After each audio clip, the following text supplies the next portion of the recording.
Okay. Pasensya na ho. I hope you're still there. Sana ho.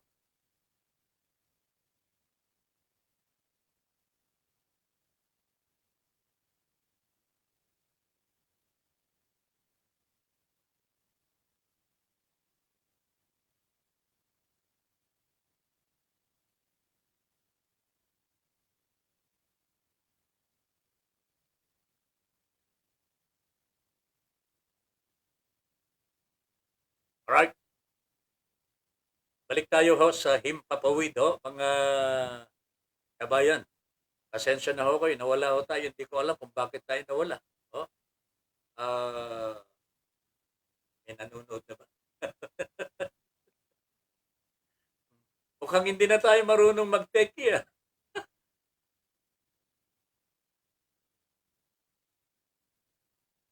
Nagbakasyon lamang po tayo ng sunod-sunod na 4 na araw. Pagbalik ko natin sa Himpapawid. Eto, nagkaloko-loko na. Pero hindi bali ho. Pasensya na ho. I think this is the internet that is not working very well. Okay? I think we are on the air again. Walang sound. Okay? Okay na ba? Wala pong sound. Oh, meron naman eh. Oh, Eras. Thank you very much. May sound na, Eras? Ha? Alerto ka dyan, Mariko ah. Ha? Nawala na naman? Okay na? Kanina ho eh, muntik nang hindi matuloy ang ating broadcast po ngayong gabi sapagkat nakaramdam po ako ng pagkahilo talaga. I almost dropped on the floor. Kanya nga lamang ho eh, ayun, medyo nakabawi po tayo. Tayo ang internet naman ang nawawala. Nagluloko ang internet. Ano po? Kanya nawala. Anyway, tuloy na po tayo. Okay na ba? Sa tingin po ba ninyo, may dalawa na po yata tayong nanonood ngayon. Oh, oh, uh, ayan, okay. Meron na. Mukhang dumadami na po kayo. Bumabalik na ho yung mga listenership po natin. Oh, ang bilis naman ng pagdami ngayon. Ano? Oh, alright. Magandang gabi muli sa inyong lahat, mga kababayan. Pasensya na ho kayo kanina. Nawala po tayo sa Himpapawid. Hindi po namin kagustuhan ito. Kung hindi kagustuhan po ng internet. Okay? May problema po ang ating internet. Sabi ko nga kanina, ako nga mismo buntak nang hindi po makapag-air sapagkat medyo may masamang naramdaman na tayo kanina sa ating katawan. Pero naka-recover naman po tayo kagad. Kanya ito, nagro-broadcast po tayo muli. So welcome back to the program, Your Honor, please. Magandang gabi po sa inyong lahat, wherever you are. I was just saying na ito katatapos lamang po ang Semana Santa at saksi po tayo sa muling pagkabuhay ng ating Panginoon. Ang naging problema lamang ho natin dito ngayon, matagumpay ang ating pagsisisi, matagumpay ang ating pagkabuhay na mag-uli with Christ our Lord Jesus. Pero meron po yata hindi naka-recover po eh. May nagsisi pero hindi naman po yata consistent sa kanilang pagsisisi. Kanya, lumabas po yung press conference ng tatlong bugoy. Matatalino ito eh. National Defense Secretary Norberto Gonzales, ang presidente rin yun eh. Ping Lacson, Director General of the Philippine National Police, Senator of the Republic of the Philippines, Yorme, hindi ko mo basurero lamang tawag sa kanya. Nakapag-aaral na yun eh. Kanya naging mayor po eh. Di ba? So they have all the intelligence and the talent necessary to become president. But I think they've forgotten something else. At yan po ang kanilang ginawa kahapon na hindi po ginamitan ng tinatawag na common sense. Common sense lang naman po yun eh. Pag withdrawin mo yung number 2 para makaangat ho yung number 3, number 4, at number 5, eh sira ulo talaga ito mga ito eh. Huh? Kahit ano naman pong lohika, ang gamitin po nyo dito, hindi po tama ho yung katwiran na ganyan. Papag-resignin ho ninyo, pag withdrawin po nyo ng number 2, humahabol sa number 1. Oh, eh bakit hindi na lamang po ninyo tulungan? Hindi kayo makaabot eh. Bakit gusto ninyo ang sarili ninyo ang hahabol? Hindi po ba pang sarili ho yan? Pang sarili ho yun eh. Hindi po pambayan ho eh. Si Madam Lenny, ang taso ng pag-angat po eh. Malapit na ho kay Bongbong Marcos at given a few more days ho mga kababayan, Lenny will be on the level of Bongbong. Baka nga po ngayon eh. On the level na ho. Pero gusto ni Yorme, gusto ni Ping Lacson, gusto ni Norberto Gonzales, bumaba na ho si Kaleni Robredo at sila naman daw. Baka sakali. Eh anong klaseng logic ko yan? Yan ang tinatawag ko pong common sense ho, mga kababayan. Ang sabi nga po ng isang political analyst, Yorme just shoot his foot. Anong sabi po ng ano? Ang sabi po ng isang political analyst, no? Dumagoso shot himself in the foot. Binaril ang kanyang sariling pa. Panginoon ko po. No? Bakit to? Siguro, desperation na po ito mga kababayan. Pero para sa akin, I think it's not desperation no eh. It's more of super ambition ho, mga kababayan. Yorme cannot just accept the fact that he could be losing in this election, presidential election. That is why, at all costs, he has to do something. Pinasubo po niya si Ping Lacson.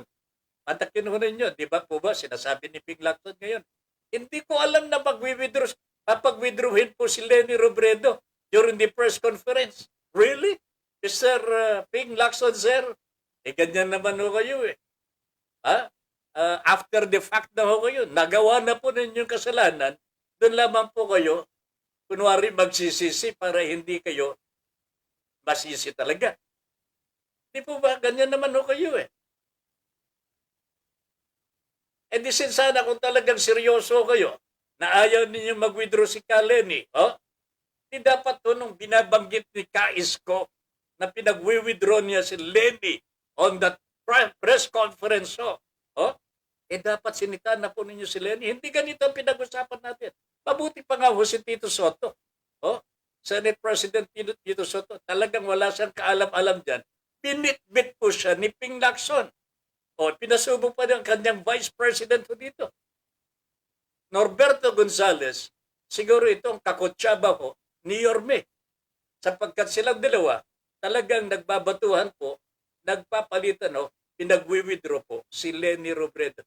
On the context na Leni Robredo number 2 nga, pero hindi raw po makahabol kay Bongbong Marcos.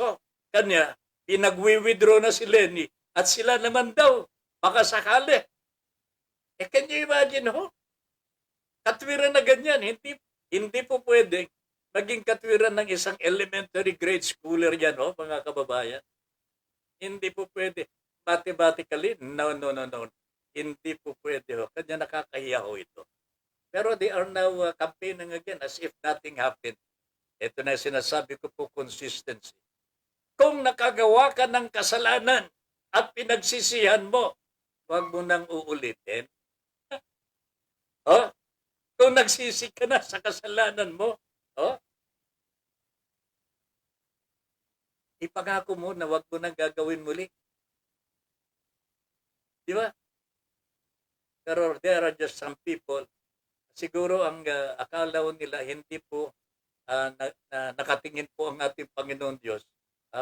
Baka ang paniwala nila, mabubulan nila ang Panginoong Diyos. Bahala kayo sa sarili ninyo. Bahala kayo. Ito, tahasang sinasabi ni Ping Lacson after the press conference na po. Wala na po sila sa Manila Pen. Wala na po sila sa Sofitel Hall. Ang sabi po ni Ping Lacson, kay Yorme lang naman yung pag-withdraw eh. Hindi naman namin pinag-usapan ho yan eh. O yan ang Ping Lacson ho, mga kababayan. In other words, ngayon, sinisisi niya si Yorme. Kasi si Yorme po ang nagpanawagan ho na mag-withdraw na si Kaleni.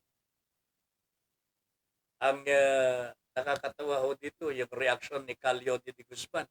Oh, alam po ba ninyo yung reaction ni Calio de Guzman? Ay dito po sa Cotabato kasi sa nung ng araw ng press con, that was yesterday, nasa Cotabato po siya. Naghahalo-halo po siya sa isang restaurant. Ang sabi po niya, dito po sa Cotabato, napakasarap ang halo-halo. Pero sa Manila Pen, napakamahal ang halo-halo. Yung inaakala ho natin, wala talagang yung karanasan yung educational attainment ho. Mga kababayan, dahil worker naman po si Calyodi eh.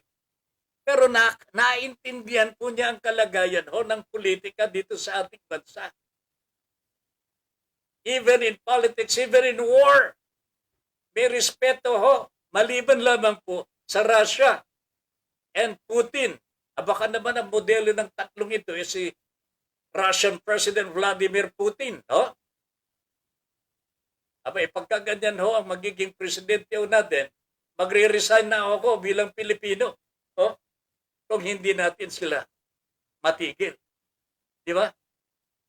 Pagka sila naman ho magiging pangulo natin mabuti pa po mag-resign na ho tayo.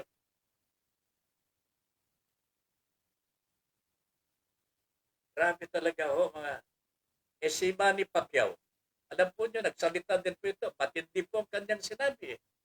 Sabi po niya, hindi ko naman, ba't pag-withdrawin si Kaleni? Mabuti, hindi ako nakaabot ho sa press conference. Inimbita ho ako pero hindi mabuti na lang, hindi ako umabot. Napakagago naman, tanga. Yan ang sabi ho ni Manny Pacquiao po, mga kababayan. Galit po si Manny Pacquiao. Now, do these three gentlemen acknowledge that they have committed something really big wrong to the Filipino people? Hindi po nila iniintindihan nagawa nilang kasalanan sapagkat they are back to their own campaign sorties so mga as if nothing happened. Mas patindi po itong sinabi ni Laila de Lima itong si Yorme. Akala mo isang batang inagawan po ng candy. Nagmamaktol. Pero para sa atin mga kabayan, simple lamang po sa atin. Super ambition ang tumama po kay Yorme. Sumobra po yata ang kanyang paniniwala sa kanyang sarili na kayang-kaya po niya maging Pangulo, manira man siya o hindi. At hindi po niya namalayan na yung kanyang sinasakyang eroplano ay lumampas na pala sa runway. Lumampas na sa runway. Nauntog po siya dun sa build Digong. Kanya, nabagok po siya. Kanya, naging baliw. That is the result of super ambition mga kababayan. Kung hindi mo mapigil yung pagiging ambisyoso mo, malamang masisira ka yan.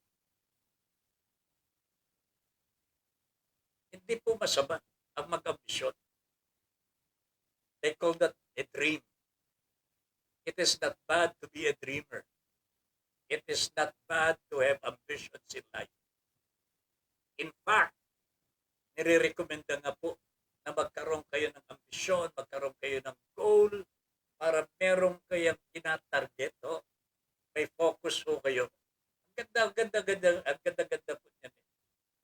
Ang problema kung ang puso ninyo nandun at talagang nakakalimutan na po ninyo kagandahang asal, kagandahang loob, respeto, integridad, reputasyon, and so on and so forth. Or morality in short, mga kababayan, nakalimutan na po natin. Lalampas ka nga sa runway, mababagok ka ho sa bil ni Digong at mababaliw ka. Ito ho, sa akin tingin, nangyari po kay Yorme. Unfortunately, he was doing good. Oh, alam po ninyo mga kababayan, talagang umaabante ho eh. Ang kampanya po ni Yorme. And nakikita ko ho eh. Kanya nga lamang po, meron pong hindi maalis sa kanya yung super ambition na dapat doon niya siguro tiname. Oh? Yung bang tinalian ko sana ng konti para hindi lumampas sa runway. Lumampas ho eh. Nauntog. Oh? Eh anong nangyari? Nabagok eh. Nasiraan po ang pag-iisip. Eh ganyan naman talagang nangyayari pagka mabagok ang ulo nyo eh. Malamang masisiraan po kayo talaga. Okay? Anyway, meron na pong mga nanonood at nakikinig sa ating programa. Oh? Mel Rodelio Militante, buenas noches, Senyor Ben. Amigos, damas y caballeros. Tama lamang po ba, Mel, yung sinasabi ko, consistency. Ito, katatapos lamang po ang Semana Santa. We all wanted to be clean. Magkakaroon tayo ng clean slate of ourselves after the resurrection, that is Easter Sunday. Kumbaga sa malinis po tayo sa Panginoon ng ating Panginoong Diyos. At syempre sa ating sarili, damdam po natin nararamdaman po natin magaan ang ating kalooban sapagkat panibagong buhay po tayo Panibagong buhay po mga kababayan I feel it myself. Alam kong for the past so many years, I'm already 74. Marami na akong nagawa. At syempre marami din pong hindi tama siguro. Ang aking nagawa, hindi po siguro yun. Meron pong intentional, meron pong unintentional. For all these years, simula nung nag-retire po ako, nag-retire bilang talagang yung bang earning journalist. Ngayon po, hindi na tayo kumikita kanya. Ito, passion na lamang po natin ito. At public service na rin po, mga kababayan. Pero hindi na po yung pera mismo ang ating hinahanap po dito kung hindi yung makapaglingkod ka sa iyong kapwa. Ito na lamang po ang natitira ko. I think and I strongly believe that I have the mission. Ito na po siguro ang mission ko po habang nabubuhay. Pagbutihin ko po ang pag-broadcast, maka effect ako ng pagbabago man lamang sa mga nakikinig siguro o kaya makatulong po ako sa kanilang mga pangangailangan padala ko sila sa tamang landas. Ito na po ang aking mission na pinapaniwalaan. I think this is the mission that God has given me to do for as long as I am still alive. Samahan po ninyo ako sana. At tulungan po ninyo ako na matupad itong vision na ito. Kanya, ito, nagsisikap po tayo. Kahit paano, kahit may karamdaman na po tayo, nagpupipilit pa rin tayong bumangon at maglingkod sa ating kapwa. Happy and blessed Easter Monday to all! Sabi ni Ma'am Angelica Paz, especially sa inyo sa BSC Sir Ben Paipon, your honor please. And Ma'am Lynn, Miss Universe, God be with us always and stay safe for power and prayers po. Ayan. Thank you very much, Ma'am Angelica. Yes, and our prayers must be working. COVID cases from the ASEAN Post report as of a few hours ago today, for the Philippines, 170 new cases for this day. 170. And total cases for the country, ay 19,923, going down. Hopefully, we are ranked fifth po. First to fourth are Vietnam, Indonesia, Malaysia, and Thailand. Ingat pa rin po ang lahat. Thank you very much, Ma'am Angelica, for this information. Malaking may tutulong po ito. Mapapanatag ang ating kalooban. Sana hindi po mangyari yung sinasabi po ng mga eksperto natin that after the election or after the Holy Week ay babounce uli ang COVID cases dito po sa ating bansa. So as of today as of this writing this broadcast, ay bumaba po ang bilang ng COVID cases po dito sa atin. Bakit po sa ASEAN news pa ito? Wala po ba dito sa atin, sa DOH, ha? Ma'am Angelica? Kokok, Giovanni Pinuela, Jobay Maymar, and two others are watching with you now. Oy, magandang gabi po sa inyong lahat. Good evening, Sir Ben. And Ma'am Lynn, hi to all your viewers, okay? Blessed evening po, Sir. Sir, Tata Ben, Ma'am Lynn, and to all viewers of your honor, please. Sabi po ni Ma'am Dali Vidal. Nandito po ba kayo sa Caloocan, Ma'am? Dene Jose Vedlar. Jose Vedlar. Sir, good evening. Sa amin po ang mangga na hitik sa bunga, binabato ng mga bata. Eto dito sa akin, marami akong Indian mango dito. Sa Tagalog, Bombay. Manggang Bombay. Pero napakasarap talaga. Napakasarap talaga. Hindi po matamis na matamis, pero matamis. Okay? Thank you very much. Jimmy Toplano is watching. Jim, Padre, magandang gabi. Sana'y nasa mabuti ka ng kalagayan. Thank you very much. Lilian Gabriel Tataben, may sign 2022 Inang Bayan. Meron daw pong sign na si Ma'am Lenny Robredo ang siyang mananalo bilang Pangulo ng Bansa. Sana magbilang anghel ka, Ma'am Lilian Gabriel. E. De la Cruz Salvador. Good evening, Sir Ben. Si Monchi Agabao Santos is watching. Monchi ng Insurrectos. Hindi pa kayo nagpro-programa, ha? Naantay namin kayo. C. De la Cruz Salvador. Kung hindi, wala tayong prayer meeting. Nako, Panginoon ko po. Napasobra po sa joints si Yorme Tatabit. I love ko. I think Yorme should learn to be humble. But that is a sign of the super ambitious people. They never know how to humble themselves. Ito na po yung mga ala Putin. Vladimir Putin ng Russia. Alam po ninyo, ang sabi po ng mga eksperto na nakakabasa na sa psychology ng isang tao, nagkakaisa po ang mga ekspertong ito. Ang sinasabi po nila, Putin, hindi po mukhang tao ito. Hindi tao si Putin, diktador. Yung mga diktador hindi na po tao ito sapagkat they believe in themselves already as God. Nakakatakot ito, mga kababayan. Ganyan ang mangyayari po sa mga kumakandidato na hindi makontrol ang kanilang sarili. Yung ambisyon po nila, nandyan na sa lahat sa utak ko nila. Yan na lamang ang laman ng utak nila. Napupuno na yung utak nila, mababaliw mauuntog. Pagka hindi po na-control yan. And I think this is what is happening to Yorme already. Yung bang nakikita niya, yung kanyang pagpupunyagi, yung kanyang pagsisikap. Diba? Sapagkat kitang-kita naman po ang kanyang pagsisikap talaga. He's really working hard to become the President of the Republic of the Philippines. Pero nakakalimutan po niya ang isang bagay na hindi po nakakalimutan ng ating Panginoon nung siya po ay nakabayubay sa. You know what?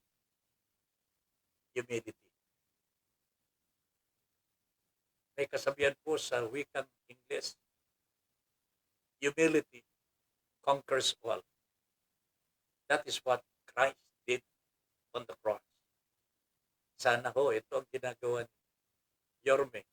Makasakali ho, magbago ang ihip ng hangin. But for as long as he remains that super ambitious ho, mga kababayan, at wala ho sa kanya ang pagsisisi sa nagawang pagkakamali, pagkakamali, hindi po siya magiging presidente. I tell you that. Ito, si Ping Lacson, wala na ho yan. Talagang. Yung kanilang ginawa, pinag-withdraw po si Leni Robredo sa pag-aakalang sila po ay papalito. Anong garantiya The people have chosen already. Yung hindi pa po nakapagpasya nandyan, yan po ang nililigawan ng mga kumakandidato. Di ba? Yan ang nililigawan po, pinag-aagawan. Pero yung mga nag-a-attend ng mga rallies, naka-pink and so on and so forth, lahat po yun na may banderitas at iwinawagayway and filled to the rafters ang yung mga indoor arenas o kaya kung nasa labas, kitang-kita ninyo ang taong bayan Ito po ang solido na kay Madam Leni Robredo. At hindi po ninyo mapapapunta sila sa inyo kung ganyan naman po ang ginagawa ninyo. Sinisira ninyo si Ma'am Leni. Gusto pala ninyong ang kanyang mga butante mapunta sa inyo. Ba't hindi nyo niligawan ang mga butante niya? Hindi yung siraan po ninyo yung kanilang iniidolo, yung kanilang pag-asa sa buhay. Bakit po ninyo sinisiraan? Nahihibang na ba kayo? Baka naman po yun ay kawalan ng humility, pagpapakumbaba. Ayaw ninyong aminin na siya na nga ang dapat nandun. Kasi siya po ang nakakaungos Siya po ang lumalapit po sa sa number 1 Malapit na This is what happened also in 2016 mga kababayan. Ganyan din pong nangyari ng 2016. Sa dakong huli namayagpag po si Leni Robredo. Ngayon, ganyan din po ang mangyayari po dito ngayon. Despite the fact na pinagtulungan po siya ng 3 lalaki. Nakakaya 3 magigiting, makikisig, guwapo, na mga lalaki. Inalaban nila, inaway nila, nag-iisang babae. Oh my God. Anong klase ito? Pagkatapos, nagbibigay po ng mathematics pagka mag-withdraw daw po si Leni, baka sakali sila po ay may tsansa na umangat. Diyos, kuday. Ano ba simple common sense. They cannot even spell siguro common sense at this point in time. Ay, naku talaga. Melito Rodelio Militante. Kakahiya. Nag-press conference pa sa hotel yung mga presidentiables. Parang pang-barangay level lang naman yung mga pinagsasabi ni Isko. Yung style ng pananalita niya, parang nagtitinda o tinder lang. Sa Divisoria, walang ibang dapat na mag-resign kundi si Yorme. Yan po ang sinabi po ni Mr. Mel Rodelio Militante. Avid listener po ng Broad Streamcast Communicators. Kung may pagkakataon nga lamang po ito ang ikakandidato ko po ang mayor ng Calamba. Republika ng Calamba, Laguna. Paring Mel, good evening, my friend. How are you? Kumusta ang Holy Week? Kumusta ang Resurrection? Pagkabuhay na baguli. Junior Dal is also watching. Magandang gabi po, Junior Dal. Good morning, bro. And all of your viewers. Ayan. Christopher De Los Santos, Tatay Ben. Sino po ba politiko ang pwedeng lapitan para maging yan ng tulong ay hingan ng tulong. Ha? Bakit? Problema mo? Ha? Sino, sino po ba politiko ang pwede lapitan para maging ano ito? Hmm? Ay hingan ng tulong. Anong klase tulong? Chris, let me know ha, kung anong tulong. Ha? Tulong pa para hindi na nila ulitin ang kanilang ginawa. Okay. Let Balion is watching. Angelica Paz. Weekly na po kasi format ng DOH sa FB page nila. FB, yung ano yung date po ng DOH, COVID cases po. Weekly na lang. Yung DOH submits naman sa WHO daily. Then yung ASEAN Post kumukuha ng datos sa WHO naman. Kaya po doon ako tumitingin ng daily report. Mabuti ka pa. Sa abroad ka kumukuha. Wala dito sa atin. Ayos ito mga kababayan. Oh? Ayos ito talaga. Oh? Datos ng Pilipinas makukuha po sa ASEAN. Oh, di ba? Yan ang sinasabi ni Ma'am Angelica.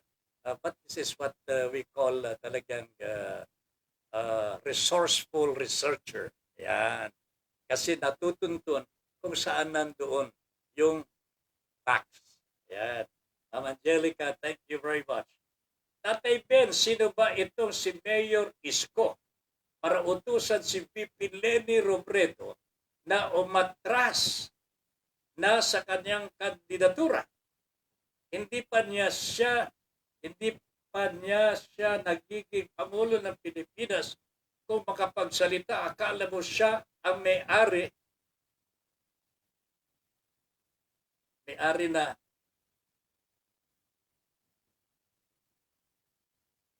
ng Pilipinas. Yung mga kalsada na malapit sa Manila City Hall, hanggang ngayon lubak-lubak pa. Kontratista naman siyang politiko. Lumaki ang ulo, yumabang, puro pang-uuto naman ang mga sinasabi niya sa taong bayan. Sa pagiging kontratista niyang mayor ng Maynila, kumikita siya sa mga proyekto na iyan. That is what people in the know ang nasasambit po nila tungkol kay Yorme ng Maynila. Sa dinami-dami po ng kanyang proyekto ngayon sa Maynila, even during the pandemic. Wag niyang sabihin hindi po siya kumita ng komisyon. Yung pagbibenta na lamang po ng Divisoria Market. Magkano kaya? Hindi ko sinasabing kumikita ho siya. Pero itong kalakaran ho sa Pilipinas ho. Hindi ko nga lamang po alam kung pati si Yorme napasama na ho dito sa natural na kalakaran. Yorme, tell me, hindi ka ganyan. Di ba? Pero sinasabi po ng pati ba kaibigan mo I know some of your friends sa City Hall. Kasi nagpupunta rin po tayo dyan. Marami po akong kilala ho dyan. At sinasabi, parang sa customs po yun Nag-cover din po tayo dyan. The same manner that we repeat reported din po tayo dyan sa City Hall. At tagal na panahon. Nag-abot po nga kami ni Kaisko Hudit. Di ba? Pero minsan, hindi po ako lumapit dyan. Sa totoo lamang po. Hindi po ako lumapit. Sa kaibigan niya, na nandyan po sa City Hall, na dati po namin kakilala, ayan, pwede pa. Pero kay Kaisko, I never had chance, the occasion, or the desire to see him personally for anything. Yan. Mel Rodelio Militante, akala ko ba galit na galit sila sa diktador? Bakit dinidiktahan nila si Lenin? Bakit i-resign ni Isko si Lenin. Ano ang tawag doon sa estilong yun? Sino ang may asal diktador? Di ba mas mukhang diktador siya? Ayan, oh. Mr. Isko Moreno, oh, talagang ah, lahat na po ng puna na hindi maganda, eh, sakpalin mo na. If only to remind you that humility conquers all. Hindi po pwedeng diktador dito sa Pilipinas. Hindi po pwedeng Putin dito sa Pilipinas. So, tandaan mo ninyo itong Putin na ito, malapit nang magwakas ang kanyang pagiging diktador. Because all other countries who love peace and democracy, pinagkakaisan na ho itong Russia na ito, mga kababayan. Can you imagine? Residential areas, hospital, talagang missile ho. Walang ligtas ho. Tignan po ninyo yung Ukraine ngayon. Kung nanonood po kayo sa mga balitang panlabas ng bansa, makikita po ninyo ang Ukraine. Talagang wasak na po. Kung nakita po ninyo yung footage po ng Siargao, nung dinaanan po ni sino yung hindi si Odette yung nauna. I mean, it was Odette. Si Odette ang tumama sa Siargao. 'Di ba? Flat na flat ho. Ganon din po ang ang ibang mga ilang mga lungsod at mga distrito diyan sa Ukraine.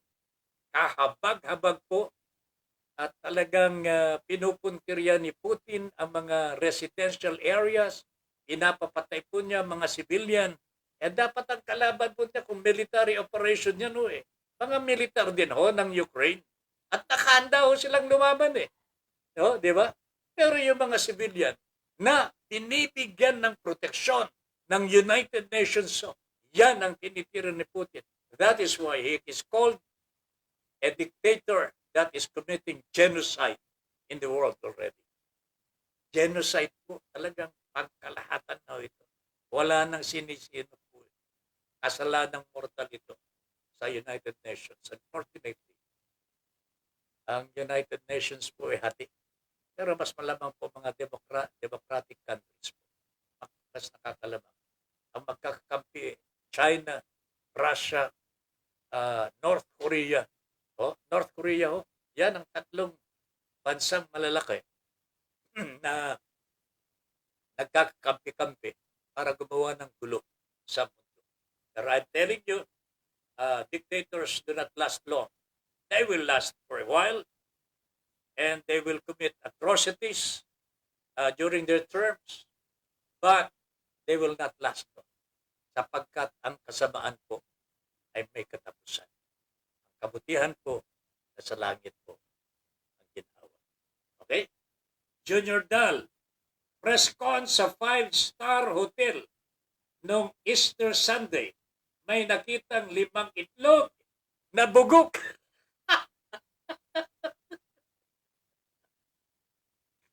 Hindi ba? Hindi ba nito? Hindi yata itlog, Junior Dal Hindi itlog Balot. Balot na bugok, kaya mabaho. Tingnan ninyo mga kababayan, this is what the citizens are talking about this time. May pumasok na hangin sa utak ni Yorme. Kanya, dapat po niyang pagsisihan ito. Dapat po siya mag-relax ng konti. Kung hindi po siya nakapag-reflect nitong Semana Santa, siguro ito na yung pagkakataon na ibinigay ng Diyos sa kanya. Take a little rest, Yorme. Take a little rest. Summon your senses. At pakaisipin mo, huwag yung pang sarili kung hindi po pambayan. After all, you're running for president. You're not running for yourself unless pansarili ang gusto mo. But you're running for the country. Di ba? Yan naman po ang nararapat to, pero ang problema siguro, ah, baka hindi naman po talaga pambayan ang gusto ni Isko Moreno. Nakaka, well, hindi natin pakikialaman ang gusto niyang gawin. Atin po mga recommendations lang, suggestions lang yan. Ang akin po dito take it or leave it. But we said it because we love you as a Filipino. Di ba? Mahal po namin kayo. Ako, believe nga ako dahil this past few weeks in the campaign, maganda ho. Lalong-lalo na po yung inungkat po ninyo estate tax ng mga Marcoses. Believe po ako dun eh. Believe ako dun. Hanggang ngayon, dapat issue pa rin yan. Pero bakit hindi po niyo binanggit yan doon sa press conference po ninyo? Gusto pala ninyong kabutihan po ng bansa eh. Bakit hindi po niyo ginalaw yung number 1? O nga pala no. Bakit hindi na yung number 1 ang ginulo ninyo? Bakit yung number 2? Oh? Bakit yung number 2? Sanay ho ba kayo sa number 2? Yorme, sanay ka ba sa number 2? Alam niya talaga ito. Watching, Dre. Happy Easter to all, sabi ni Ricky Tisoy de Los Santos Christopher. Ang mga pagawaan ng mga peking dokumento sa Recto Avenida hindi nga mapatigil ni Mayor Isko. Kontratista. Ako, yan ang tawag ng mga netizens na ho kay Yorme ngayon. Kontratista because of the various infrastructure o mga buildings na naipatayo nito. At yan daw po ang gagawin po niya pagka naging Pangulo. Alam po ninyo yung pagpapagawa ng mga istruktura, yung pagpapagawa ng mga gusali o secondary na po sana yan. Hindi po yan ang immediate needs ng ating bansa. Ang kailangan po ng ating bansa o ngayon, tigilin ang corruption, isulong ang ekonomiya mo. Yan po sana eh. I think those are the two things that are very necessary, urgent. No? Wakasan na ho ang corruption dito. Maaring hindi po mawakasan pero design the structures that should stop corruption. Maglagay po ng tao na may takot sa Diyos. May takot sa pagnanakaw. Yan ang ilagay natin sa mga government offices para makatiyak ko tayo na mababawas-bawasan naman po ang corruption. Imagine ho kung mabawasan po ang corruption, trillions of money will be saved in our country ho, mga kababayan. Maniwala po kayo sa ito. Ang laki po ng pera na nawawala sa corruption. Oh?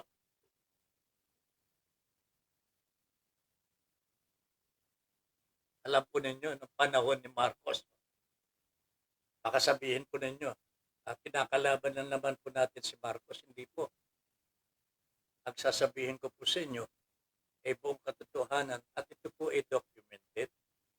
Bilyon-bilyon piso po ang nakarecover na po ng ating gobyerno sa mga Marcoses.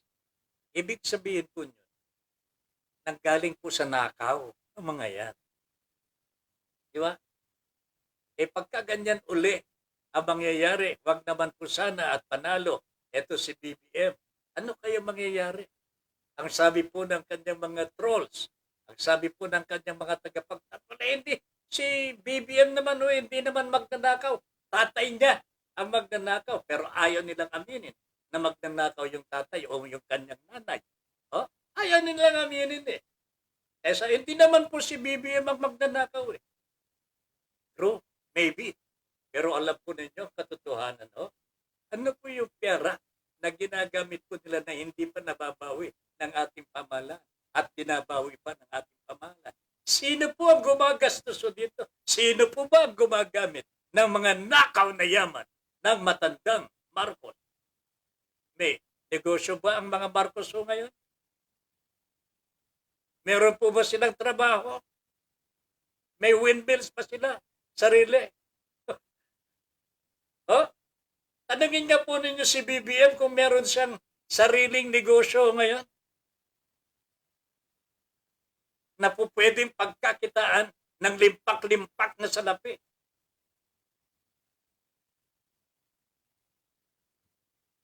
Wala ho.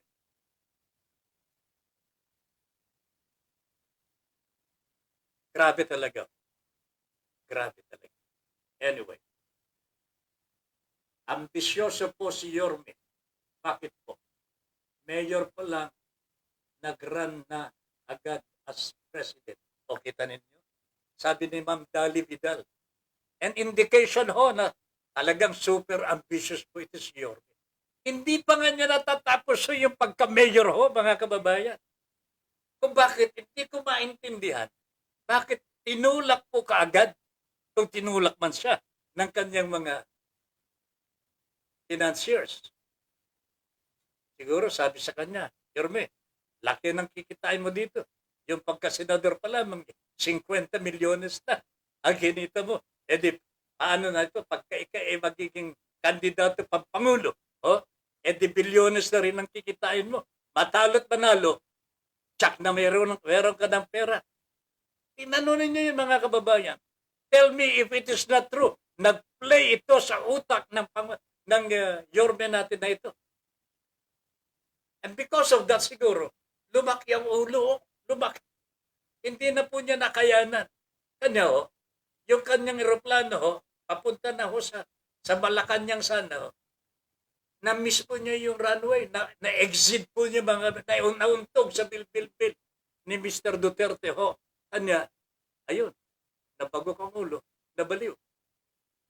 Baliw ang tawag ko dito Sa ginawa po nila kay Madam Leni Robredo. Nakakaya talaga ito, mga kababayan. Pero parang baliwala sa kanila, di ba? Parang baliwala. So what do you think? Dapat po ba silang pampangulo? Ay, nako. Kayo na bahala dyan. Nangarap din lang si Isko. Hindi pa number 1, pang number 2 pa. Bugok talaga. Oo nga, sabi ko bakit po number 2 ang binabanatan mo? Sanay ka ba sa number 2? Ikaw naman. Sa kapugihan mong yan, sanay ka ba sa number 2? Number 2 ka lang. Pag number 1 ka naman, pre. I wonder what his supporters will be telling us. Ang sinasabi nila, ito si Ma'am Leni daw po siyang nanguna na hindi raw po siya kakandidato. That is true, mga kababayan. Totoo yan. Hindi pa ako tatakbo, hindi ko pa napapag-desisyonan yan. Because Leni Robredo did not file her certificate of candidacy yet. Hindi pa po siya nagpa-file Yorme also did that before he filed the certificate of candidacy. Hindi ako magiging Pangulo. Ano kung bali? Yan Yan si Mayor. Yorme. Leni was also adamant in saying, kasi pinag-uusapan pa yung unification. Mukhang matigas ang ulo ang kanyang mga inaakalang pwede niyang makausap for unification. Hindi po sumang-ayon Kasi wala problema. Sabi ni Kalin, I will run. Okay? I will run. O ngayon, nag-file ng certificate of candidacy. Yorme, nag-file din po ng certificate of candidacy. O sino ngayon ang, bakit sisisihin ninyo na si Leni ang nagsabi na hindi siya kakandidato? Si Pangulong Duterte nga noon paayaw-ayaw po kung wala pa po si Martin Dinyo, baka hindi po siya naging Pangulo ng Republika ng Pilipinas. Pero strategy yun Magaling. Di ba? Magaling. Pero bakit si Isko mukhang naging bobo na yata. Nauntog ka talaga kaya ito. Paano naman kasi? Bakit number 2 lamang po ang inuupakan niya? Sanay siguro ito sa number 2, pre. Ang ganda-ganda mong lalaki, number 2 ka lang. Ay nako, this is all I can say to Isko. A great leader's courage to fulfill his vision comes from passion, not position. Again, you see, super ambitious ito, mga kababayan. May ambisyon na pumasok sa kanyang kokote. Hindi po niya malaman kung paano i-control ito ngayon. At all cost, he has to do something, even if it is very discouraging. Kahit alam niyang mali, gusto niyang gawin. Putin nga ho eh. Putin ito, si Kaisko ho, mga kababayan. Naku, Diyos ko po. Ha? Ayan, nawala. Okay na. Okay na ito. Asus Mariano Garrapon, alas 9:16 na ho. Iisa pa lamang issue ang nadidiscuss natin. Pero hindi po pwede. Babalikan natin ito mamaya, ha? Babalikan natin ito kasi pero pag ibang issues dito. Si PRRD, Presidente Digong, alam ninyo sa hindi natin inaasahan po, mga kababayan. Binito po niya yung SIM card bill. Bakit po may SIM card bill ho tayo? Kasi nagagamit po ng mga demonyo ang social media para sa kanilang pansariling kapakanan at the expense of the innocent. Gustong bigyan ng proteksyon ang taong bayan, SIM card. Pati na yung social media account. Isinama po ito ng mga kongresista at mga senador. Sapagkat iisa lang naman po yun eh. Magagamit mo yung cellphone mo sa panloloko, di ba? And kung may social account ka, magagamit mo rin yung social account mo. Di ba? Sabi ni Digong, sinama pa nila yung social account. Hindi na dapat po yun because baka masaklawan po yung freedom of choice ng tao. Ala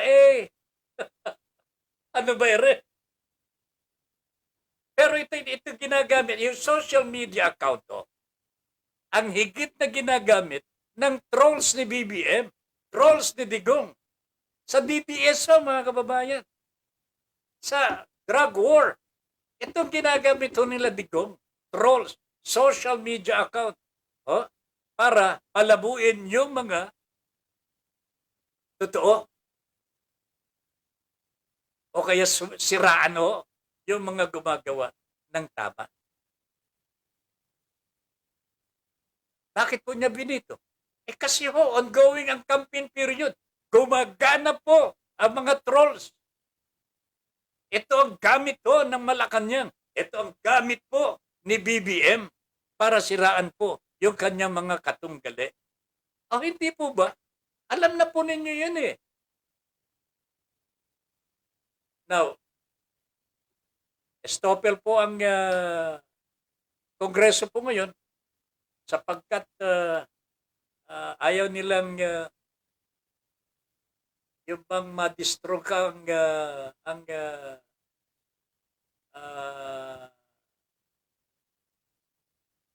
ano ni Pangulong Duterte, yung bang katinuan ni Pangulong Duterte.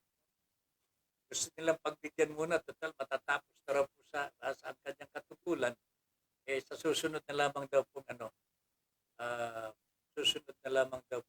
Kongreso, ihahain ang panukalang ito. But I'm telling you, my friends, the only reason why the President vetoed this is that ongoing ang campaign. Ongoing po ang kampanya. At dito po malakas ang trolls. Dito malakas ang fake news. Dito po, hindi na po yung mga scam hindi mo na yan kasi mukhang natigil po yan eh. Maliban na lamang po sa mga online loan sharks, tumataas naman po ang bilang nila. Magtika muna tayo mga kababayan ko kasi hindi po naasikaso pa masyado yan sapagkat the campaign period is ongoing.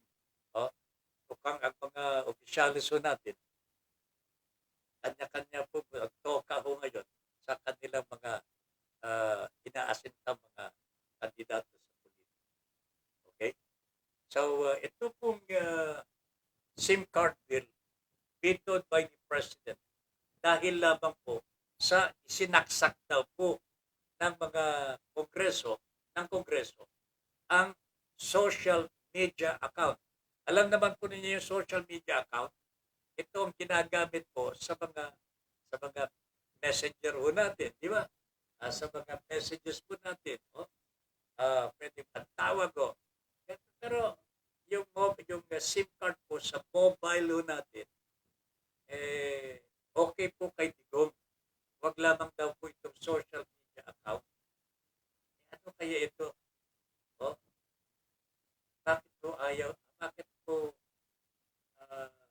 pinapayagan na gamitin ito sa masama? Nagagamit po sa masama ho ito. Bibigyan lamang po naman ng proteksyon ang batas ang mga inosenteng nagagamit.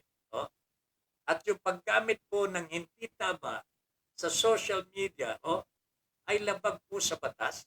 Kanya, maglalagay na po tayo ng mga precautionary measures, penalties po para hindi po pagsabantalahan ng mga masasama ang intensyon. Wala naman pong hangarin pa na pigilin po eh. Magparehistro ka lang. All you have to do is to register your name when you make a media account, social media account. In the same manner that when you buy a SIM card, magpaparehistro ka din eh. Anong kaiba nun? Anong pagkakaiba ng social media account at saka yung mobile phone mo, yung SIM card mo? Di ba? I-re-register mo lang naman po ang pangalan mo eh. Yun naman po para may panghahawakan ang gobyerno kung sakasakaling meron kang nagawang hindi tama sa iyong kapwa-tao. Simple lang naman ho yun eh. Di ba? Hindi mo naman isinusurrender yung freedom of choice mo o yung karapatan mo bilang tao, yung human rights mo, right to privacy and so on and so forth. You are not going to surrender that. And the government is not taking that, hindi po kinukuha ng ating gobyerno yan.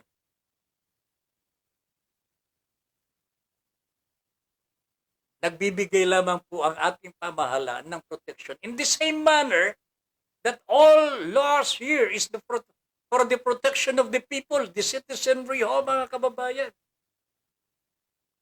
Sa tingin po ba ninyo yung mga restrictions na inilalagay po sa batas ho, hindi po ba pagkitil ho sa kalayaan ng bawat mamamayan? Pero bakit po pinapayagan? Para magkaroon tayo ng kapayapaan and orderliness sa ating lipunan. Di po ba? No freedom is absolute. Wala pong freedom na absolute po, mga kababayan. May batas ho dyan. Kahit masabihin ng ating saligang batas, no law should be passed abridging the freedom of the press. Ay hindi po. Hindi po totoong malaya ho ang mga nasa media ho. May susceptible ho sila sa media, sa libel eh. Di ba? Kung malaya, bakit po meron pang kaso sa libel? Tulfo nga po, Rafi Tulfo ho, mga kababayan. Meron siyang kaso ho, disqualification case, dito po sa COMELEC. Final po ng dati po niyang asawa daw.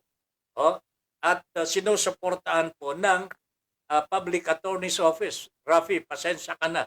Pero ito'y fact lang naman ito eh. I do not know if you want this to be discussed on the air, but this is, I think, necessary. Because may batas po eh.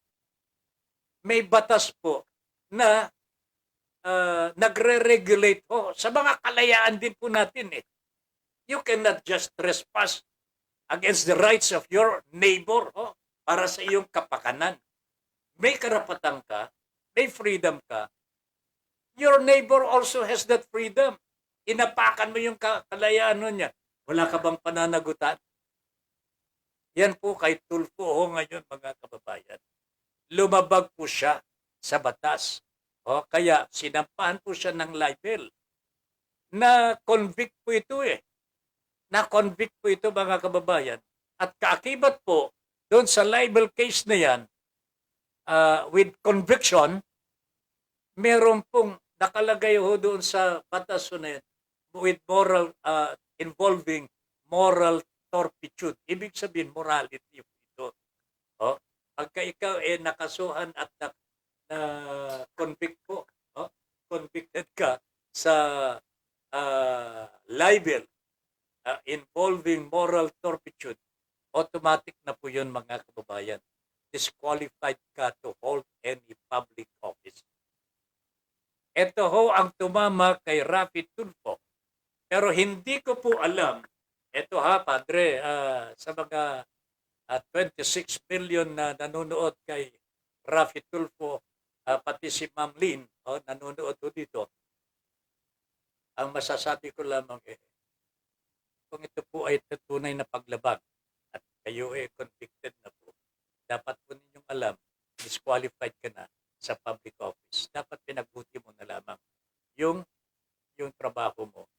Kakapaglingkod ka Pag mo nang intindihin yung maging senador ka. Gusto mo bang maging presidente? Unfortunately, disqualified ka Disqualified ka Hayaan mo na si Erwin. Dalawa kayo magkapatid. Yung isa sa Kongreso. Ikaw dito sa Senado. Political dynasty na kayo. Di ba? Di ba? Hindi po magandang, hindi maganda kasi gusto natin maayos sana ang lipunan natin. Pero kung kayo naman po na iniaalal, ang nagpapasimuno ng hindi tama, hindi po maganda yan. Kanya sinusubaybayan ko po itong libel case ni paring Rafi Tulfo, mga kababayan. I commiserate with him. Hindi ko naman alam na may libel ito at may moral turpitude pa ito. Nakasuhan, convicted, disqualified. Pero I'm waiting for a decision from the COMELEC. Pero ito po ba'y kailangan pa na pagtitingan o kaya pag-deliberate kung yung moral turpitude nandun ba o kaya yung korte ba talagang ito umabot na ito sa Korte Suprema po, final and executory din po Final din po and executory moral turpitude. Involving moral turpitude. Hindi po pwedeng umawat ng public office si Rafi Tulfo. Rafi Tulfo po, hindi Erwin Tulfo. Hindi po, Mon Tulfo. At meron pang isa, may Ben Tulfo. 4 na lalaki ito, magkakapatid. Mga sikat lahat kasi kaibigan po ni Digong. Ayan, okay? Alright, so, asensya na, napunta ko tayo din kay paring Rafi. I have nothing against that person because alam ko nakakagawa po ng tama mabuti Dangan nga lamang po siguro yung gusto niyang sumikat, medyo nasosobrahan po niya pagmumura on the air, pagsasalita ng malaswa on the air and so on and so forth, hindi po nagiliwan ng nanonood o kaya meron po siyang nasagasaan. He sought justice with the courts, nag-file po ng kaso, libel against Rafi Tulfo, 1.7 billion pesos po ang magkano yung damage, basta milyon ang damage po, pero ang masakit po dito may kasamang involving moral turpitude. He cannot hold public office from then on. Yan ang masakit na sinapit po ni Mr. Rafi Tulfo. Favorite po ni Ma'am Lynn yan. Kung minsan hindi na rin po natutulog si Ma'am Lynn.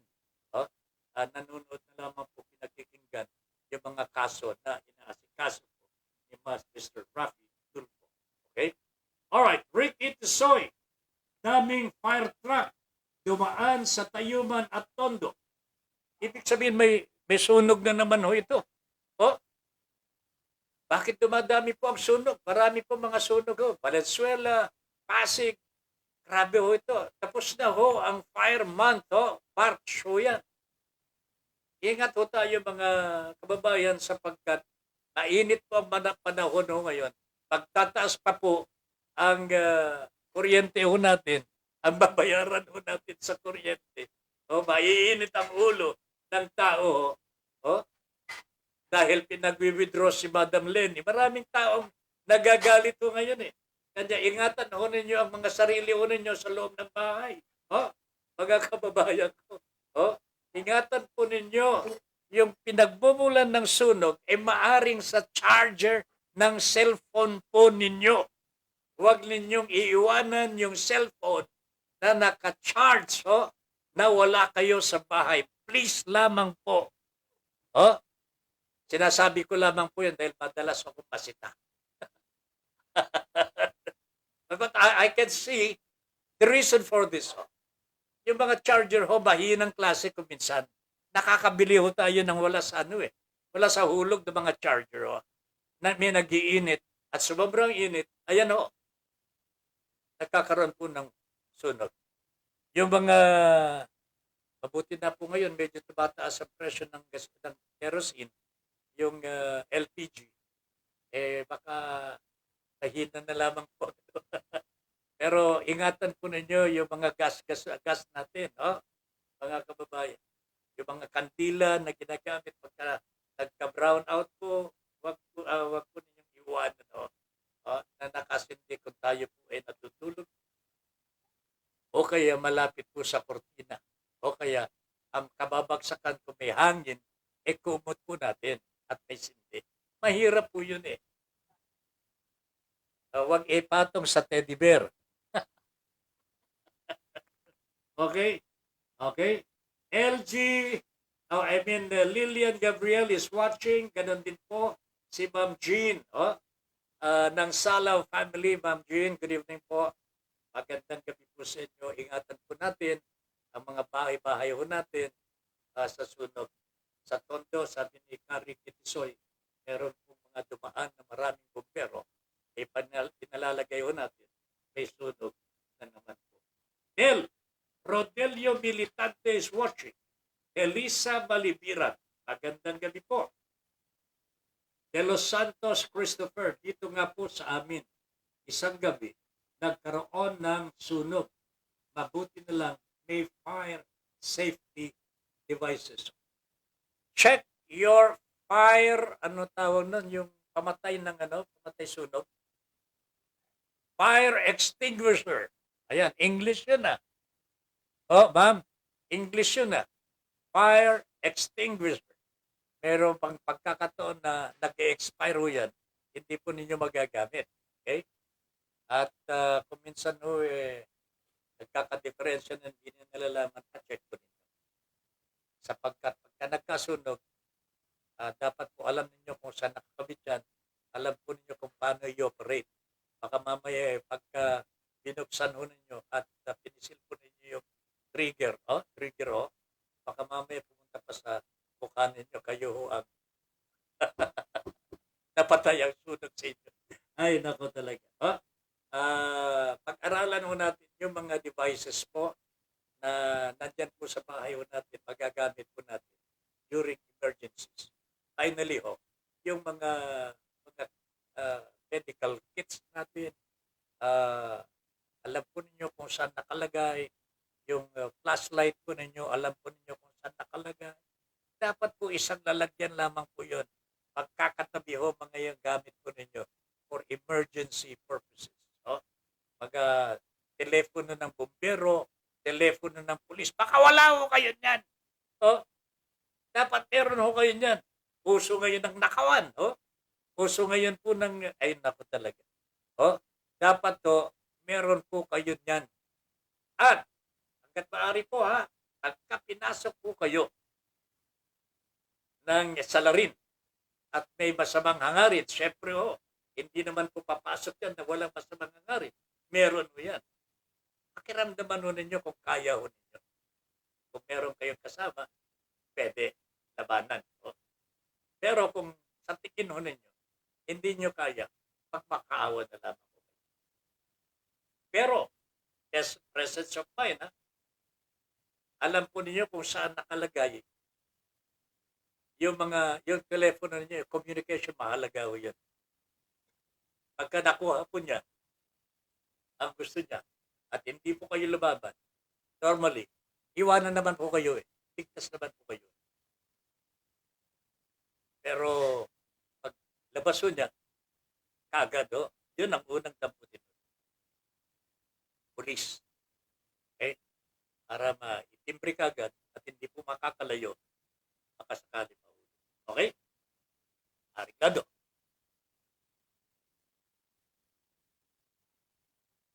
Okay, so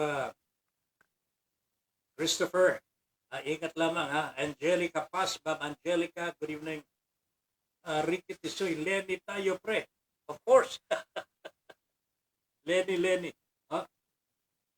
Hey, Isko, sabi ni Mel Rodelio Militante, if you are watching now, please read this so you can learn something and know the things you don't know yet. Naku, Diyos ko po. Do you know that there is a thin line between confidence and arrogance? Oy, napakatotoo ito. Huh? Confidence and arrogance.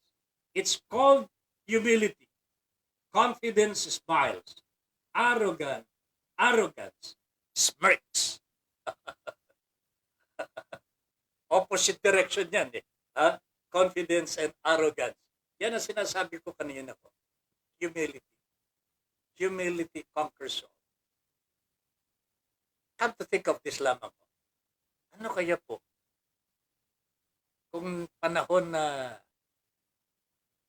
nakabayubay sa krus ang ating Panginoon at pumasok sa isipan po niya ang katulad ng ambisyon na pumasok kay Yormeo ngayon. Ano sa tingin niyo mangyayari sa mundo? Could there be Christianity? Could there be Catholicism? I don't think so. Kasi that is not the plan of God. Hindi po yan ang plano ng Panginoon. Passion, death, resurrection. Kung pinatawag ho ng Panginoon ang kanyang battalion of angels from heaven, anong sinabi ng mga Romanong sundalo? Wala ho yan. Ihipan lang ng isang maliit ang anghel, yung centurion na Romano, mamamatay ho yun. But Christ was not arrogant. He was confident of the love of God for His Son. That's why nagpakumbaba po para matupad ang pagliligtas sa sambayanan. Yan naman po ang purpose ng passion, death, and resurrection of Christ. If Christ was not humble enough on the cross, there could have been no resurrection. And the salvation of the people of God could not have happened. See? Yan o. Salamat, Mel, for reminding us this. Confidence smiles. Arrogance smirks. Ricky, condolence sa kapitbahay ko, Dre, na-stroke. My goodness. Kumabilang buhay na. Dre. Kawawa naman. Yung nanay nga po ng aming kasama po sa Radyo Pilipino, Princess po, nandyan po sa Naga City. Nakikirami po kami Princess, sa pagyaon ng iyong ina. Nakalulungkot po ang nangyari po sa kanya sapagkat they were not aware that he had the illness already because of so many problems in life. Alam po ninyo, ang buhay na may hirap talaga. Nakakaawa talaga. Kaya itong gustong baguhin po ni Kalen at tayo naman po ng mga nasa laylayan, wag pong palaging nandyan po sa laylayan at tayo naman po. Kanya sana ho, pagtulungan ho natin ito. Baguhin po natin ang sistema ng politika. Alam po ninyo ngayon, ang nangyari ho, dalawang politiko na lamang po, kandidato talaga paglalaban ho dito. Ito ang sa presidency yung ibang mga posisyon. Ipaubaya ko po sa inyo sa inyong pagtansya ho kung sino po sa kanila ang karapat-dapat. Pero dito sa Pangulo, napakahalaga po. Because this this is our ruler that will guide our destiny, mga kababayan. Sa ngayon, nakikita ko po sa politika natin. Hindi ko mo multi-party system po na tayo ngayon, mahalaga pa po ang political parties. No, wala nang kwenta ang mga political parties. Nakikita ho ninyo, kusang nawawala po yung mga supporters ng mga politiko, di ba? Lumilipat po sila. So, halos baliwala na. Ang nangyayari po ngayon mga kababayan, taong bayan na the silent majority is awakened to. Parang ito yung nangyari po after the death of Ninoy Aquino. Ang taong bayan noon wala silang magawa. Sa panunupil po ng diktador na si Mr. Marcos, iilan lamang pong tinig ang nadidinig natin ng mga panahon na yan. Nandyan po si Ninoy Aquino, si Jose Jokno, Lorenzo Tanyada, and the others. Iilan lamang po ang mga tumitindig. E nung namatay si Ninoy Aquino, iba na ang nangyari. Yung dating natutulog na at ipinaubayan na sa kalikasan, sa tadhana, ang kanilang kapalaran, nagising These are now yung middle class people na dati-rati hindi kumakampi, hindi nagising po sila. At sila po ang naging partido ng oposisyon. Okay? Ito ang nakikita ko po ngayon, mga kababayan ko, in today's election, May 9, ang election po natin dito, papunta na roon, sa nangyari na. History repeats itself, kung ano ang nangyari sa taong bayan nung pinatay si Ninoy Aquino sa kanyang pagbabalik sa ating bansa. Pinatay dyan sa Tarmac. Nakahandusay po yun. Binuhat po kanya, inihagis sa loob po ng van. Yan po ang ginawa nila sa katawan ni Ninoy Aquino. Kitang-kita po ng taong bayan. If they could do this to a senator, they could do this to anyone. Yan po ang sigaw ng taong bayan po. Kanya, justice for Ninoy. Justice for all. Nagising po ang taong bayan. Sila po ang naging partido ni Cory Aquino nung nagkaroon ng one-on-one election. Snap election ang tawag po dyan. Walang party-partido dito. Single. Marcos Sr., Cory Aquino.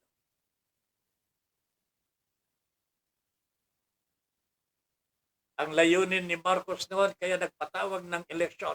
He wanted to prove to the whole world that he has still the support of the Filipino people. Yan ang kanyang layunin kung kaya nagpatawag po ng snap election. Tinanggap po ng taong bayan yan. Because ayaw naman po natin ng violence. Ayaw natin ng madugong labanan. Idinaan po sa election, okay.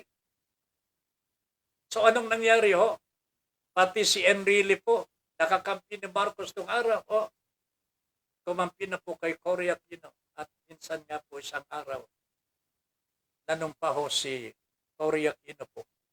Yan po sa Ortigas Avenue, sa Green Hill. Bilang Pangulo ng Republika ng Philippines. I see this happening again today. Alam po ba ninyong nakikita po dito? Ang labanan po ngayon, Bongbong Marcos, ang pinagmamalaki po niya. Oh, I have 73 governors at my side. 73 governors and probably mas maraming mga congressman at mga mayors po. Ito yung mga pinuno sa mga lalawigan, mga munisipyo, mga lungsod. Oh. Sabi ni BBM, I have the politicians under my control. Yan, si Bongbong Marcos. Ano naman kay Leni Robredo, mga kababayan? Hindi po nagmamalaki. Pero ang sinasabi po niya, mga kababayan, eto ako, paglilingkuran ko po kayo ng may katapatan. And Leni Robredo has the people in her hands. Kaya nga po, ang kanyang rating po ngayon, alam po ninyo, napakabilis na po ang pagtaas. Malapit na po siya, magiging on the level na po siya kay BBM, despite the fact that BBM has the governors on his side. Yung survey, hindi po bumababa kay Bongbong. Bumababa ng kaunti pero atataas na naman. Because kontrolado ho nila eh. Ang kanilang sinosurvey po, yung mga gobernador, hindi naman po taong bayan eh. Ang sinosurvey ho nila gobernador, kanya 1,000 lang naman ho yan eh. Di ba? Kung hindi, gobernador mismo, yung tao ni gobernador. Pero wag po kayong mag-alala ho, mga kababayan. History repeats itself. And I'm pretty sure ang mangyayari ko dito sa halalang ito, 2022 elections, yung nangyari po sa 1986 snap election, mangyayari po ngayon. Single ito eh. BBM versus Leni Robredo. Kalimutan na muna nyo sila Isko, sila Ping Lacson, Norberto Gonzales, and the rest. Wala na talaga ho yan. Dalawa na lamang pong kandidato ang maglalaban ho dito. Kahit anong gawin pa nila, Isko Moreno ho dito. Yorme, wala na ho. Wala nang pag-asa si Ping Lacson ho dito. They destroy themselves eh. Sila mismo ang sumira sa kanilang pagkakat. Norberto Gonzales was never in the race. Pero sumasaw-saw, hindi ko maintindihan. Sigurado naman may pinagkatandaan ho ito. Di ba? I wonder mga kababayan, if they think of what is really happening in politics, they never had the chance to win. Bakit mo tumatakbo pa ang mangyari? Hindi ko maintindihan ho talaga eh. Pero as they say, there is mystery in politics. Ay, naku talaga. Ha? Well, okay. Okay. Condolence sa kapitbahay ko, Dre. Ay stroke. Okay. Ihatid ko na rin, Padre, ang aking pakikiramay. Mel, Tatabin, arrogance is the conjoined twin of ignorance. O nga, magkapareho ng magkapareho ang pagkabigkas eh. Arrogance, ignorance, magkapareho, magkapit. Kung hindi magkamag-anak ko, magkapit bahay pa siguro. Pero yung arrogance, lack of yan eh. Lack of common sense yan. Nakakalimutan yung sensia communis. Yan sa Latin, common sense. Ito pinaka-importante sa buhay po natin bilang anak ng Diyos at bilang isang mamamayan. At least kung wala man po tayong pinag-aralan, dapat meron tayong sensia communis or common sense. Sapagkat ito po ang magliligtas po sa atin sa anumang kapahamakan except yung mga health hazards.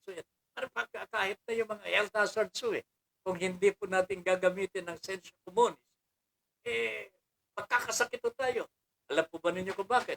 Sige, subukan ninyo. Hindi maghugas-hugas ng kamay. Hindi magsusot ng face mask ko. Tignan ko kung saan po tayo pupulutin yan. Sa ngayon, na mayroon pong pandemya, hindi tayo susunod. Common sense lang. Sumunod tayo para makaligtas po tayo. Di ba? Pero kung yung wala nang because of arrogance, walang kaibano yan sa mga nagsasabi na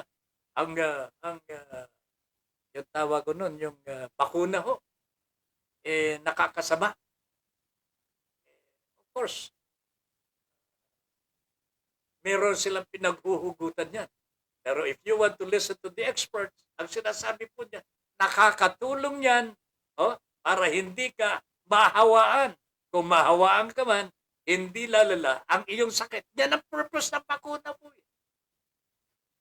Ngayon, kung ayaw mo pa rin, ayaw mong tanggapin ang kanilang mga ang kanilang common sense mo yan eh. Di ba? Nakakasakit na yung mga tao. Namamatay na nga po yung mga tao. Yung mga hindi po na bakuna, ayaw pang magpabakuna. Hindi po ba kama? Ignorance or arrogance na po yun. Kayabangan po, mga kababayan. Kayabangan na po yan. Isko was blinded by his arrogance. He failed to see the truth. Yan ang sinasabi ko ho, mga kababayan. He exceeded the runway. Lumampas po siya sa runway. Hindi po tumigil sa Malacanang. Lumagpas. Nabundol po niya yung bil ni Digong. Nabagok ang ulo. Nabaliw. Yan po ang nangyari po sa kanya. Literally, hindi naman po ganyan. Pero, it's going there. Napunta na ho dun eh. May ignorance na ho, may arrogance ho eh. Pinagsama-sama, super ambition na ho in life. Grabe na ho yun.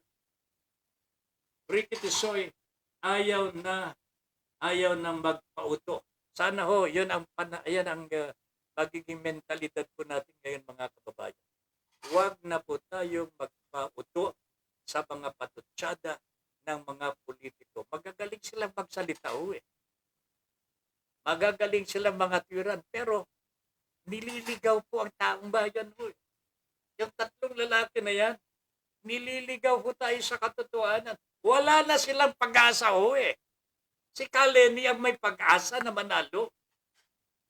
Dapat siya ang tinutulungan nila sapagkat walang pagkakataon na manalo ho yung tatlo. Sabay-sabay, sino sa kanila ang tatangkilikin ng taong bayan? Can you imagine that? Baka naman daw ho, may pagkakataon na sila naman po ang tangkilikin ng taong bayan. Sinisisi pa ang taong bayan dahil hindi po tinatangkilik ng taong bayan ang tatlong ire. That is the choice of the people, my friends. Hindi po kasalanan ni Leni Robredo yan. Hindi po kasalanan ni Leni Robredo. Napunta na nga po tayo dun sa election na ito. Yung labanan na ito ng mga gobernador at yung mga tao ng mga gobernador. Na kanino po ang taong bayan? Hindi po ba? Kay Leni Robredo na po. Ayaw pong pag-withdrawin ng taong bayan ang Leni Robredo. Kanya sa halip na mabawasan po ang supporters ni Madam Leni Robredo, lalong tumaas ang kanyang rating sapagkat yung mga supporters po ng tatlong itlog na ito, lumipat na po kay Mang Leni Robredo.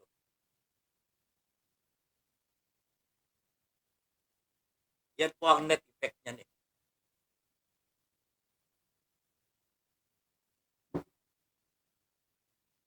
Ito po ang hindi na-compute ng mga bata ni Yorme at si Yorme mismo.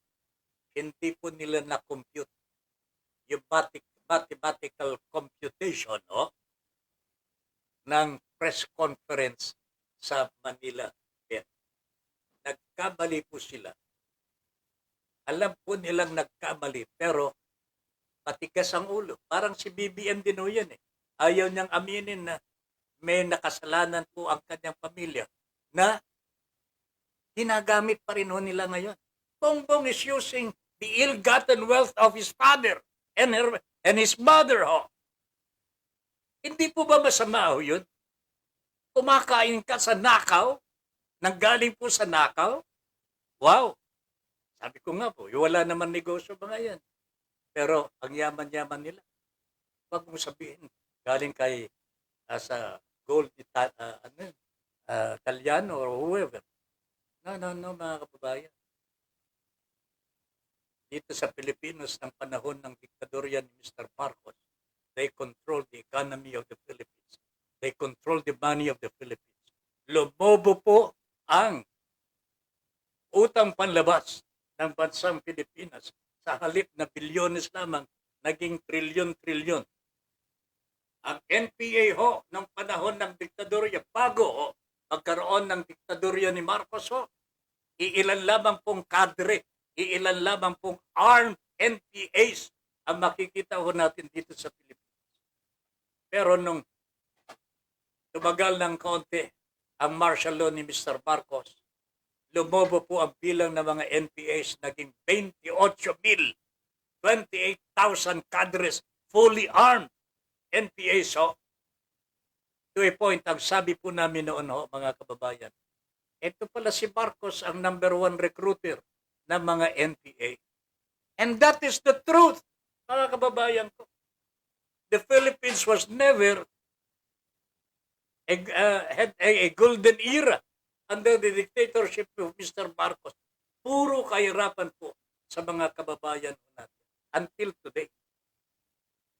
Kanya ho, yung mga nagsasabi, hindi naman daw po magnanakaw si BBM. Hindi naman daw po siya kundi ang kanyang pamilya.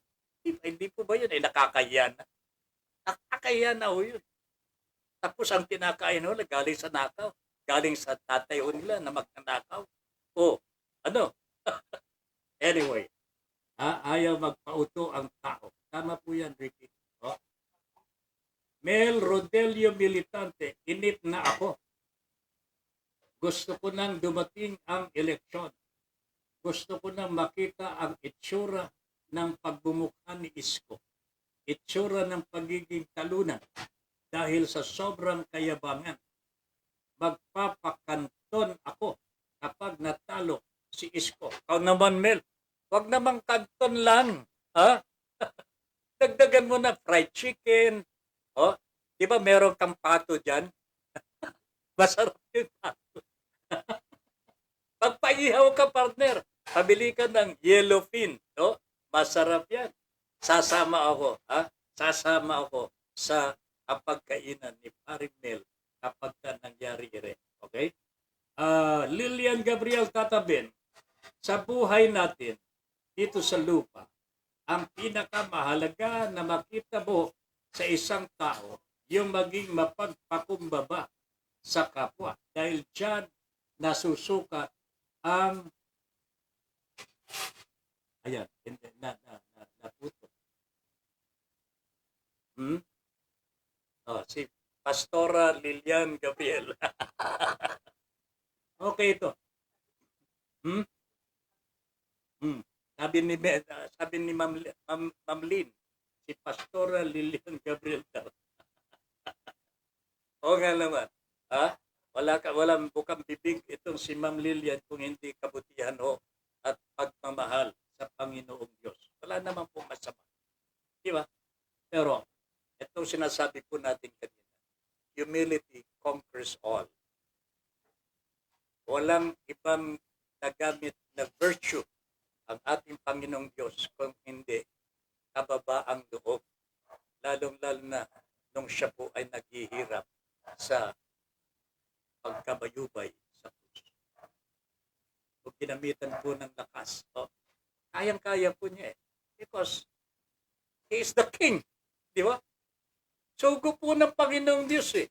Nakita po ba ninyo kung paano buksan ni Moises ang dagat para makaligtas sa mga Romano, di ba? Kapangyarihan po ng Panginoong Diyos yun eh. Namatay lahat yung mga senturyon at mga Romano, di ba? Nasa ilalim po ng dagat. 10 commandments. Di ba? Yan po ang katotohanan. Pinanood ko yan nung Sabado eh. Di ba? Jose Gregorio Clemente, dapat ipagbawal ng Board of Censors ang mga programa na kunwari tumutulong pero pinagkakakitaan ang kalaswaan sa kwento ng mga tao. hinihiya pa ang mga biktima sa mga itinatanong ng mga tul... Oh my goodness. Oh, sobra ng bastos. Hindi ako makakapagbigay ng example. Huwag iboto yung tulko. May kalabang ka dito, partner. Ha? Mr. Jose Gregorio Clemente. Pero alam po ninyo mga kababayan, dito ko po hinahanap po yung KBP, Kapisanan ng mga Broadcasters sa Pilipinas. Mukhang natutulog na po yung mga opisyalis nito eh. No? Pati ho yung commercial ho. Mapapansin po ninyo, ang commercial po eh 15 minuto ho. At one given time ho. 15, nakakainip talaga ho mga kababayan. Pagka bumalik ko yung regular program, 2-3 minuto lang, commercial na naman ho. Oh, hindi lamang po yung paborito kong programa ito eh. Oh, pero kadalasan ho eh, sinasamantala ho ng mga may-ari ng istasyon ng TV. Oh, I wonder where is the KBP now? Bakit wala ho ang KBP? Wala na ho silang pakialam. Balita ko, nag-meeting pa po sila eh. Baka naman po eh, puro corruption na rin ho dito. Kunwari may KBP pa, pero wala na pala. Oh? Sana ho, mabuhay po ang KBP katulad ng araw. Nag-seminar pa ako sa KBP po noon, sa mga ethics of broadcasting ko. Sila ang nagbibigay ng araw ho eh. Kaya natutuwa tayo sa kagandahang asal pagdating po sa tinatawag na broadcasting. Oh, alam po natin yung ethics na yan eh. Pero bakit to yung mga malalaking networks so ngayon, wala na ho silang ethics. Gumagamit pa po sila ng waiver. Ang bilang ito ay walang kinalaman sa sasabihin ng announcer on board. Anak ng pating. Sinong may responsibilidad dun yan? Oh, nung panahon ho namin, hindi po pwede ho yung waiver ho na yan. Because the announcer and the may-ari ng istasyon, iisa ho yun eh. Pinayagan po ng, pagka pinayagan na umere, ang istasyon ng radyo, responsibilidad na po ng may-ari. Eh bakit pa waiver? Para makalusot lamang po sa mga responsibilidad sa bantalang kumikita. Sumasalog po ng limpak-limpak na sarap eh, ang istasyon ng radyo. Pero walang responsibilidad. Yan ang kahibangan ho, mga kababayan. Kanya, namimiss ko po ang KBP. Oh, namimiss ko po ang KBP. Nadismaya nga po ako, sabi ni Ma'am Dali Vidal, kay Yorme. Bakit po kaya meron kaya siya hidden agenda again? Dahil sinabi niya noon, di siya mag-run ng president, nakalimutan niya yata. Eto na naman siya. Totoo yan mga kababayan. He himself said that before. Nauna pa po siya, nagsabi kaysa kay Ma'am Lenny. Si Ma'am Lenny meron pong dahilan eh. Hindi pa po siya nagpa-file ng Certificate of Candidacy. Noong panahon na yon, na sinabi po niyang hindi muna ako magraran. Inaayos ko lamang yung pwedeng unification of the opposition. Di po ba yan ang layunin niya ni Ma'am Lenny? Kanya hindi pa po siya sigurado kung siya po ay kakandidato. But when she thought that she was ready to run, ay hindi na po. Dalawang salita. Nag-file po siya. And from then on, dire-diretso na po si Ma'am Lenny. Eh bakit si Isko ngayon? Anong pinagsasabi po? Mr. Isko Moreno, sir. Lilian Gabriel, Tata Ben, thank you very much, Magdali. Ha? Tata Ben, pinakamasarap ang nagpapakumbaba. Dito nakikita ang tunay na pagkatao mo. Hindi pinag-uusapan dito ang katayuan sa buhay. Ang makikita mo sa taong marunong magpakumbaba ay ang kabutihan. Kabutihan siya sa puso. Ito ang masarap maging leader ng Pilipinas. Ayan. Oh. Ay, totoo yan. Okay? Very good. Ricky Tisoy, way to go. Ricky, watching. Oh, talagang thumbs up po siya. Ed Bausa is watching. Ngayon ka lang, Padre.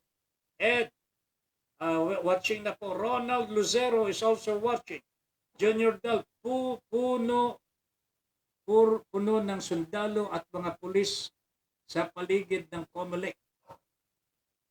Panigurado bago ideklara ang result sa election, pantay sarado ang gagawin. Ano kayang ginagawa nila dito, Junior? Okay, antabayanan mo nga. Ha? RV Castro is watching. RV, magandang gabi po. Ricky, plastic na mga tao, huwag iboto. Ayan. Nahirap yung plastic ko. Ha? Ha? Pero pinakamahirap kong maging kasama ko, yung hipokrito. No? Hipokrito. You know what that means? Alam na po ninyo. I-google ho ninyo. Hipokrito. Mel, Lord, we pray for the heart position of humility. Humility in such a way that we do not cheapen our own worth or value within, but that we take the alignment that we are here for a greater purpose than just our own gain. We pray that you will highlight to us what it truly means to live a humble life, and that our own worth will be revealed by your light. It is only then that we may truly live in freedom and right standing, for we will hold our own value correctly. Lord, we welcome you to mold and secure our hearts in true humility by your lead. In Jesus' name, amen. Thank you very much, Archbishop Melito Rodelio Militante. Meron na tayong pastora ho dito, si Ma'am Lilian Gabriel. Meron tayong obispo, si Paring Mel Rodelio Militante. Sino kaya magiging dito? Maging Santo Papa ho natin. Whatever ho, I am very happy sapagkat meaningful po ang programa po natin ngayon. Meron pong paksa na hindi po maganda. Pero nauwi po tayo sa isang katotohanan. That's humility. Yung sense of humility po ng isang tao ay pwedeng magpabago po. Hindi lamang po sa kanya sarili po, kung hindi po lipunan. And that means our own country. I've said it a while ago, in Jesus Christ, ang kanyang naging paraan para ang kanyang turo ay makakarating po sa buong sanlibutan to save mankind po. At nakarating po. Then hindi po siya naging arrogante. Nagpakumbaba po ang ating Panginoon. That's why he deserved the resurrection. Nabuhay na magpuli ang ating Panginoon. At yan po ang magiging daan ng ating kaligtasan. I hope everybody of us, all of us, will practice the sense of humility in whatever endeavor we undertake, mga kababayan. This, sana ho, napulot po natin ito, hindi lamang po sa programa ko, kundi sa nakaraan. Sa nakaraan. Passion, death, and resurrection of Christ conquered the world with his humility. Magpapari po sana ako, kaya lang ibagay, baka walang magsimba kapag ako ang nagmisa. Ay hindi po ganyan. Ako naman iba. O? Ako naman po ay pumasok sa pagkapari. Pero kung malamang kung hindi pala ako karapat-dapat, dalawang bagay po ang sinaalang-alang ko dito. Una, pwede naman po ako maging coach sa ating Panginoong Diyos outside of seminary life. Yan ang una. Yung pangalawa, kung magpapapari ako, baka magkagulo ang mga padre. Wala na tayong oras ho. Ha? Joke, ha? Ayan, ha? Joke. our humility. Pagtibayin ho natin ang kababaang loob po in whatever undertakings we shall hold from here on. Humility conquers all. So, maraming salamat po sa lahat.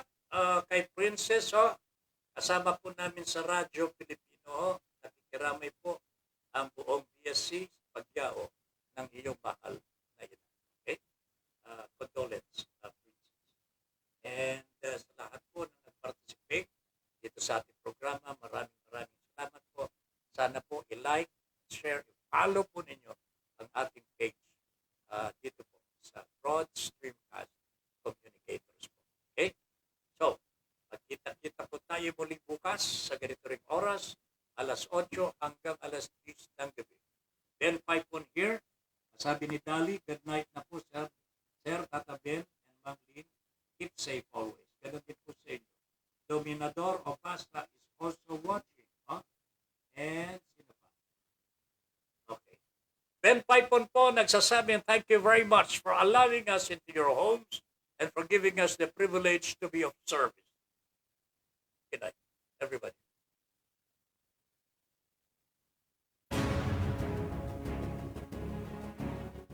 Inyong natunghayan ang makabuluhang pagtalakay sa mga isyong napapanahon. Hanggang sa muli, dito pa rin sa Broad Streamcast Communicators. Para sa malayang pamamahayag. Your Honor, please. Maraming salamat po.